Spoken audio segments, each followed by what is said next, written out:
L'eau, une ressource indispensable, pourtant sous-estimée, notamment au niveau de son impact géopolitique. Dans cette vidéo, on va voir que l'eau est en fait extrêmement importante géopolitiquement. Ça commence tout de suite. L'eau déjà est dans une position cruciale car elle est indispensable à la survie des êtres humains et au fonctionnement de nombreux secteurs cruciaux comme l'agriculture. Mais ce qui rend l'eau encore plus cruciale, c'est l'inégalité de sa répartition sur la planète. Car en effet, même si 70% de la planète est couvert d'eau, seulement 3% de cette eau est douce.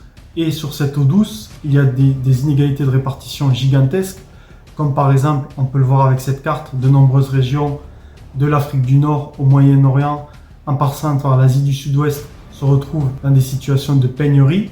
Et c'est notamment dans ces zones que l'eau a un impact géopolitique immense et qu'elle est utilisée comme une arme géopolitique. Certains pays utilisent donc des centrales de désalinisation, comme Israël, qui obtient son eau à plus de 80% grâce à ces centrales. Mais là aussi, lors de conflits comme avec la guerre en Iran, ces centrales ont été visées afin de réaliser des pressions géopolitiques. Donc on voit déjà que l'eau a un aspect extrêmement important, notamment lors de conflits. De plus, des projets d'infrastructure, notamment des barrages, rendent l'eau extrêmement sensible dans ces régions, permettent de limiter le flux d'eau en aval de ces barrages. Et par exemple, il y a de nombreux exemples de ce type d'infrastructure qui a été construit dans ces régions, comme par exemple en Turquie, où la Turquie a construit des barrages et des centrales hydroélectriques gigantesques sur le Tigre et l'Euphrate, avec notamment la pièce maîtresse l'Atatürk construite sur l'Euphrate. Ces ouvrages ont réduit le débit d'eau reçu par la Syrie et l'Irak, ce qui permet à la Turquie de faire une pression géopolitique sur ces pays, notamment sur leur position envers les Kurdes, car ces ouvrages ont été construits dans le Kurdistan et de nombreux Kurdes affirment que ces ouvrages ont été également réalisés afin de mettre une pression sur le Kurdistan et son accès à l'eau. En plus, il y a également l'exemple du barrage réalisé par l'Éthiopie qui met une pression sur l'accès hydrique de l'Égypte et du Soudan, deux pays touchés par justement des pénuries d'eau.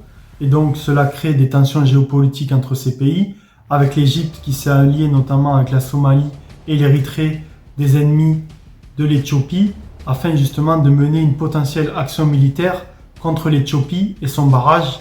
Donc l'eau crée donc des situations de tension. Une autre zone de tension se trouve entre l'Inde et le Pakistan, deux pays soumis à une pénurie d'eau. Et entre ces deux pays, il y a le fleuve Indus qui traverse d'abord l'Inde pour arriver au Pakistan, ce qui permet à l'Inde d'exercer une pression géopolitique sur le Pakistan. Or, ces deux pays sont ennemis depuis l'indépendance du Pakistan de l'Inde. Ainsi, malgré un accord réalisé dans les années 60 qui permet une régulation de l'eau dans cette région, le problème c'est qu'en 2025, avec les tensions entre l'Inde et le Pakistan qui ont été énormes, l'Inde s'est retirée de cet accord. Et donc ça met une grosse pression sur le Pakistan, car environ 80% des terres arides du Pakistan sont alimentées par l'Indus. Or, ces tensions géopolitiques interviennent avec deux puissances nucléaires, donc c'est extrêmement sérieux la situation. De plus, la Chine joue un rôle également dans cette région, car la Chine construit de nombreux barrages sur ces fleuves afin de s'assurer un approvisionnement en énergie. Mais le problème, c'est que cela devient critique, notamment lorsque ces constructions sont réalisées en amont de pays avec lesquels la Chine possède des tensions géopolitiques, comme l'Inde, où au niveau de l'Indus, la Chine possède un barrage qui pourrait utiliser comme une arme géopolitique pour faire pression sur l'Inde. Également, on a un projet de construction du plus grand barrage mondial avec une production de plus de 60 MW, qui est un projet sur la rivière Brahmapoutre qui irrigue l'Inde et le Bangladesh. Ainsi, ces deux pays, l'Inde et le Bangladesh, craignent que ce projet soit mené à bien. L'eau peut également être utilisée comme une arme par les armées et les groupes terroristes.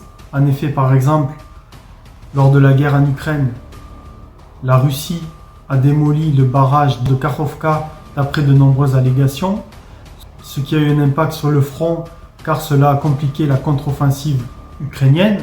De plus, l'État islamique avait également utilisé la menace de destruction de barrages Tout ceci nous montre donc que l'eau est extrêmement importante au niveau géopolitique, que l'eau peut devenir même une arme géopolitique, notamment avec les barrages. De plus, avec le réchauffement climatique, l'augmentation de la population mondiale, on peut pressentir que l'eau deviendra un enjeu géopolitique de plus en plus important au fur et à mesure du XXIe siècle. Si cette analyse géopolitique t'a plu, je t'invite à t'abonner pour retrouver de nouvelles analyses. Et n'hésite pas à aimer la vidéo, ça soutient beaucoup la chaîne.